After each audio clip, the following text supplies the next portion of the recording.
Ah, il est clair que l'adjoint de la ville invitante, et nous sommes heureux de recevoir ce salon Préventica aujourd'hui à Lyon, se doit d'être présent au salon en tant qu'adjoint à la sécurité. Et vous imaginez, le président du conseil d'administration des sapeurs-pompiers du Rhône et de la métropole que je suis doit également être à ce titre présent. C'est extrêmement important que l'ensemble de la famille de ceux qui concourent à la sécurité puissent être présents.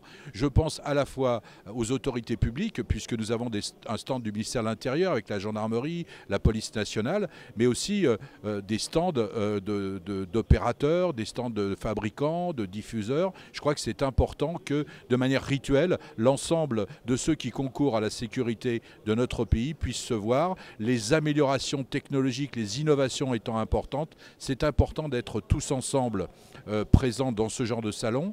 Et concernant l'initiative que vous-même vous prenez, on voit bien que dans le contexte extrêmement dangereux qui est le nôtre, hier à Liège, il y a eu quand même 3 personnes qui ont été tués dont 2 policiers. On voit bien que le contexte est tel que nous devons un peu réviser la manière dont nous percevons nos territoires, nous devons les organiser et nous devons y veiller.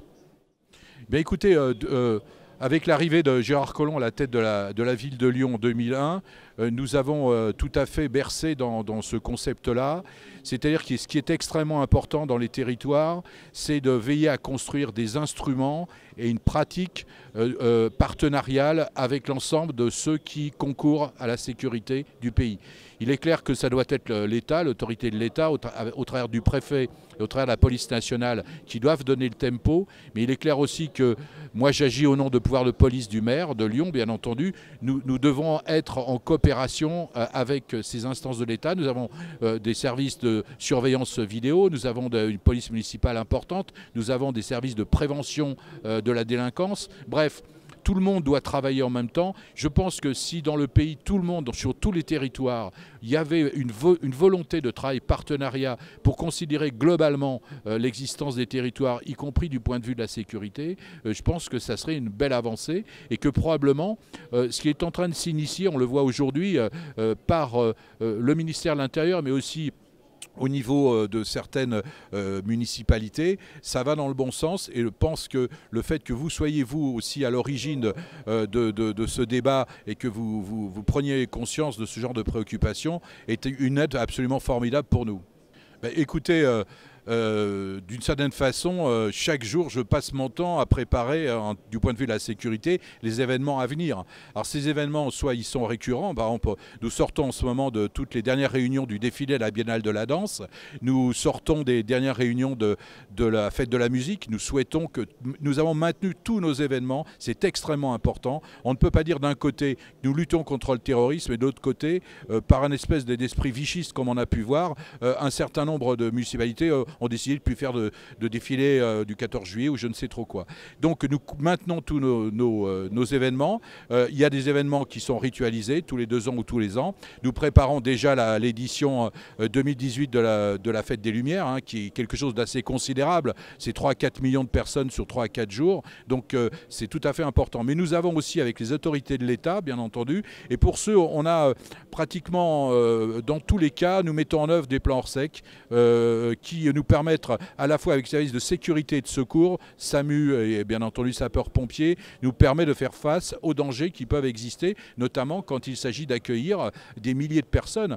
Nous venons d'accueillir par exemple la finale de la Coupe Europa entre l'Atlético de Madrid et l'Olympique de Marseille. Ça n'a pas été simple, hein, notamment dans la phase de préparation. Dans la réalité, ça s'est passé tout à fait convenablement. Nous venons 3 jours après, nous avions un match, le dernier match du championnat où l'Olympique lyonnais s'est qualifié pour la Champions League face à Nice avec des problèmes de comportement des supporters niçois notamment pas toujours très faciles. 3 jours après, nous avions 2 demi-finales du top 14. Donc voilà, il y a des événements exceptionnels qui viennent de se rajouter et nous devons absolument accueillir ces événements, les sécuriser et faire en sorte qu'on s'y sente bien, parce que ça aussi c'est la joie des territoires, c'est aussi ça, c'est être bien ensemble, et c'est pour ça bien entendu que nous souhaitons organiser ces événements qui sont rassembleurs, festifs, parfois même gratuits, ce qui est absolument formidable, ce qui est le cas de la Fête des Lumières. Mais n'oubliez pas que tous les jours nous devons veiller à la sécurité des Lyonnais, et donc nous devons mettre en place un certain nombre d'éléments pour leur sécurisation, mais ça aussi, comme je le disais tout à l'heure, c'est nécessaire que ça se fasse de manière partenariale. Voilà un peu les quelques éléments en ce qui concerne l'actualité qui ont été ceux de l'actualité du mois de mai. Et nous préparons bien entendu les nuits de Fourvière. Il se trouve que ce soir, je vais avec le préfet vérifier l'ensemble des mesures de sécurité sur le festival des nuits de Fourvière qui dure 1 mois et demi. Hein. Donc voilà, la vie continue et je crois que c'est la meilleure réponse que nous pouvons apporter à ceux qui veulent la régenter selon des règles qui sont loin de la démocratie et des traditions qui sont les nôtres.